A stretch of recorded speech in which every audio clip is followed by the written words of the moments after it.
Right, some shameless reprobate has taken my speech. I think that's me.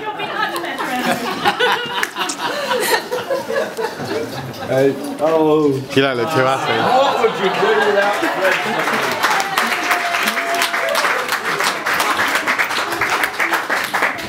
I'm going to introduce you into a world of pain. I'd like to see that.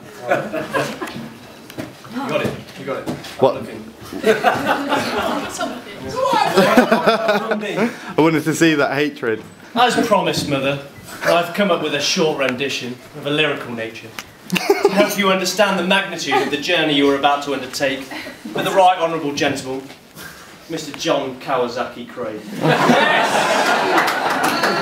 Let us first go back a few years and explore the path you first took in order that you may find kinship in another.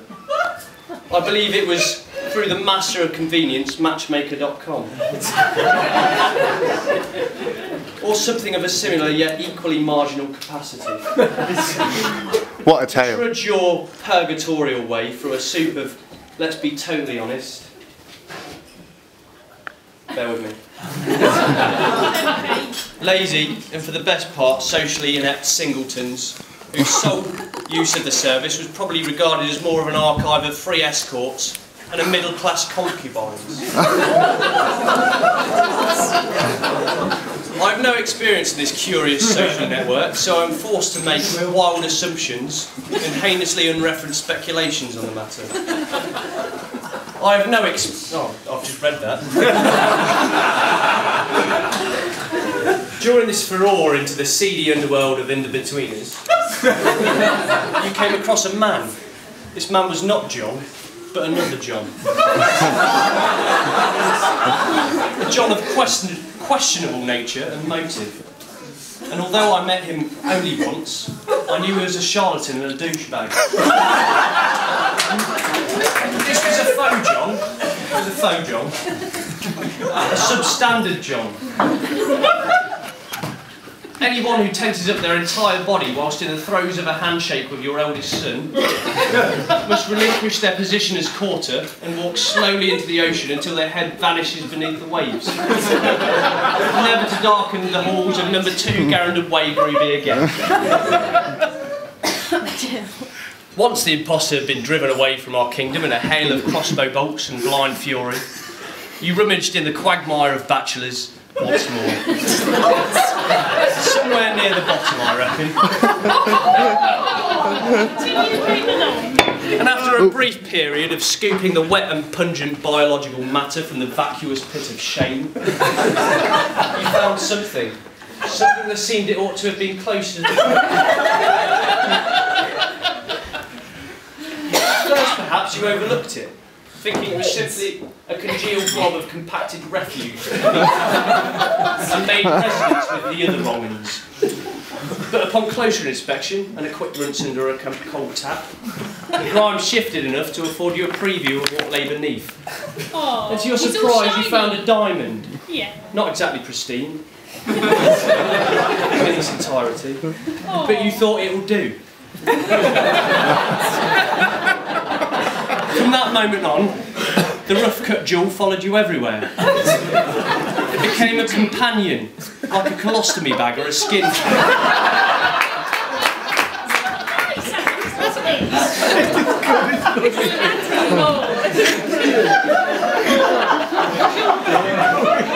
Continue. But each and every day spent in the company of this man, you began to discover that he was not just a remedy for being unable to use the facilities, or something to flick when waiting for the bus, but a man who could make you laugh, and was just as compassionate, caring, selfless, childlike, patient, spontaneous, benevolent, psychotic, incomprehensible, corybantic, endearing, playful, and batty. As you yourself. I have to say, I wasn't sure at first. I found it difficult to accept my mother was a player. But she was with someone I didn't know and didn't have a stake in. These few years have got to know you, John. You haven't, well. And you're not all that bad. Maybe I found it hard because you're just as much of a gobshite as I am. You never shut up, and you look like Richard O'Brien from the Rocky Horror Show.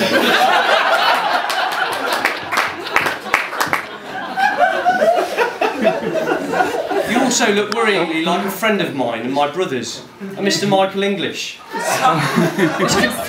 He does. This confused me also that my mother may have had a forbidden infatuation with her son's long-time compadre.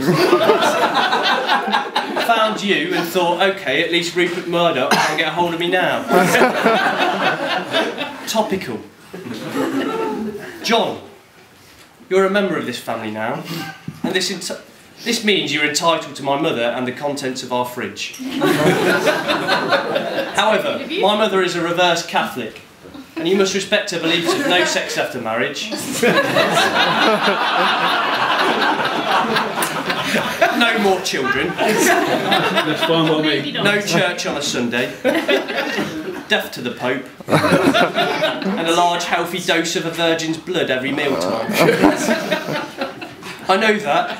If you love her, you'll conform to all of the above, especially the first one. You know. I might start with that one. Don't touch my mum.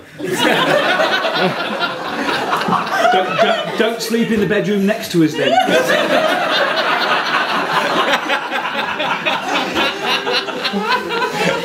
So now you understand the small print at the front of this contract. I shall be asking you for both your signatures and a minimum of 2 members of the Freemasons to act as witnesses to the fact.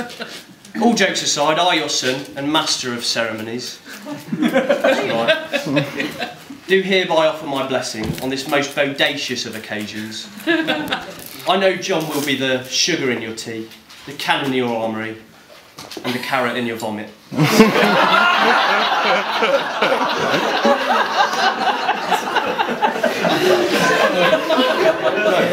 Keep going.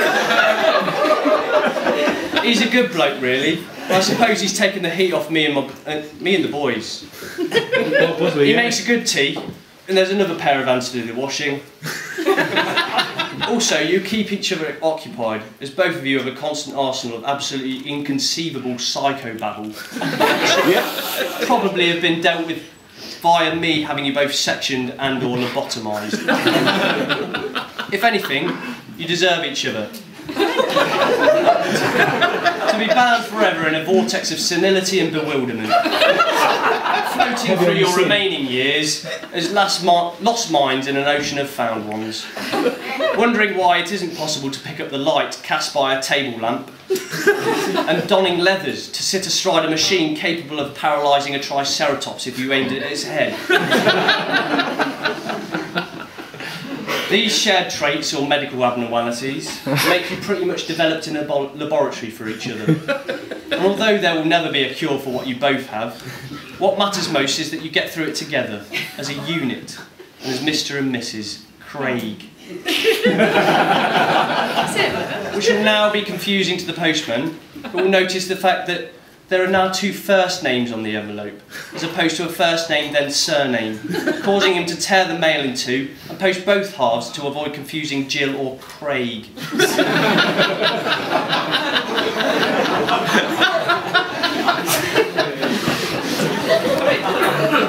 So here's congratulations, and all the best in your future together as hubby and wifey. Never ever let me hear you call that each other. No, hubby and wifey. I love you, Mom. And I know you'll be looked after, though I'm certain you could probably take care of a few undesirables pretty efficiently yourself. You always have been a bit of a matriarchal disciplinarian, a protector of family interests, a great one for revenge. Above all, a loving and vigilant mother who encompasses everything a child could ever hope for in a guardian. Now we're all grown up and steadily, bear with me, moving from the comforts of our home with you, it feels like the right time to have someone fill these gaps in your legacy with more of the same ludicrous experiences and some brand spanking new ones. So go forth, both of you. Make today the day you hold in your hearts forever, not as a memento, but as a blueprint for every hour you spend together in pursuit of that flighty temptress, happiness, and of course, tender lady. Congratulations to both of you. Love, love, love, love.